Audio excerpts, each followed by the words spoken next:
Halo, welcome to my video. Perkenalkan, nama saya Herlia Susilawati Hutasoid. Saya mahasiswa RPL di Universitas Ngudi Waluyo Semarang, Prodi S1 Keperawatan dengan nomor induk mahasiswa 0172222005. Pernah disuruh mengampali 6 sasaran keselamatan pasien? Apa itu SKP? Apa pentingnya terhadap fasilitas kesehatan? Berikut ini adalah penjelasan mengenai SKP sasaran keselamatan pasien. Cekidot. Keselamatan pasien atau patient safety adalah prioritas utama dalam dunia medis. Karena hal itu senantiasa disosialisasikan di setiap lingkungan fasilitas kesehatan. Nah, inilah 6 sasaran keselamatan pasien yang wajib diketahui. Peraturan Menteri Kesehatan mengenai keselamatan pasien. Seluruh tindakan medis terhadap pasien pasti memiliki risiko tersendiri. Pastinya tidak ada satu petugas kesehatan atau dokter pun yang menginginkan risiko yang tidak diinginkan tersebut. Oleh sebab itu, keselamatan pasien harus diutamakan dalam setiap pelayanan medis. Setiap tenaga medis harus memahaminya sehingga bisa menerapkan dengan baik. Keselamatan pasien adalah kunci penting bagi setiap fasilitas kesehatan. Hal ini juga yang merupakan indikator pula dalam penilaian sebuah pelayanan kesehatan, terutama dalam kepentingan standar mutu atas kinerjanya.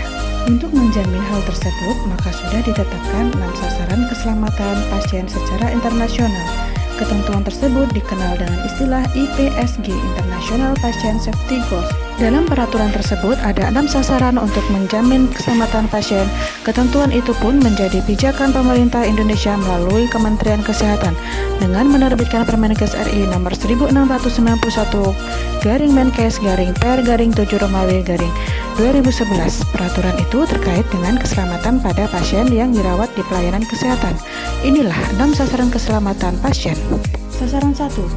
Ketetapan identifikasi pasien. Pasien diidentifikasi pada saat 1.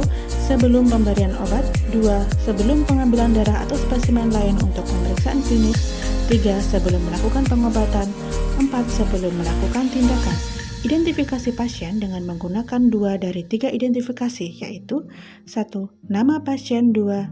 Tanggal lahir pasien, 3. Nomor rekam medis, dan 4. Nomor induk pasien.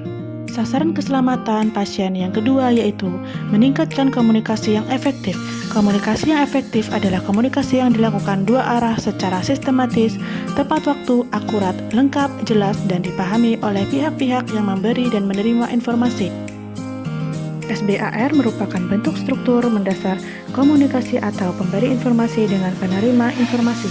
SBAR mudah diingat dan praktis untuk komunikasi atau percakapan. Istilah SBAR: S. Situation atau keadaan pasien di saat itu. B. Background latar belakang atau masalah pasien saat itu. A. Assessment, hasil pengkajian atau hasil pemeriksaan. R.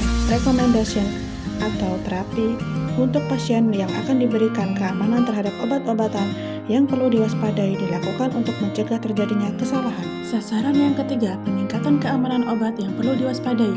High alert medication, meningkatkan kemampuan terhadap obat-obat yang perlu diwaspadai dilakukan untuk mencegah terjadinya kesalahan. Dalam pemberian obat yang perlu diwaspadai terdiri dari obat dengan risiko tinggi atau high alert obat elektrolit dan konsentrasi tinggi, dan obat norum yaitu nama obat berupa ucapan mirip atau obat lasa. Obat high alert harus disimpan di instalasi farmasi atau unit dan diberi label pada setiap ampul obat.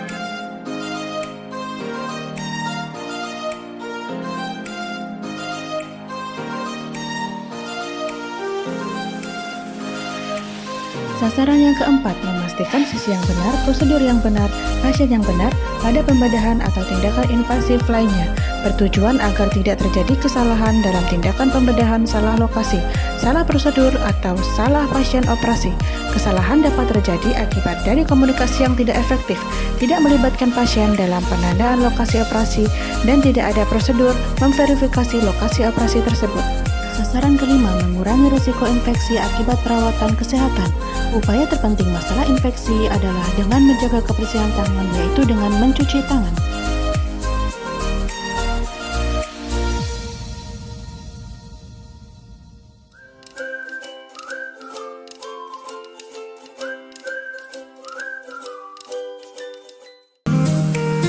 Sasaran keenam, mengurangi risiko cedera pasien akibat bersifat jatuh.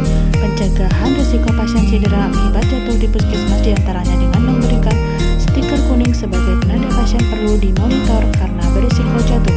Kemudian keluarga pasien diberikan edukasi tentang pasien jatuh. Keselamatan pasien adalah tanggung jawab kita bersama. Utamakan keselamatan pasien. Salam keselamatan pasien.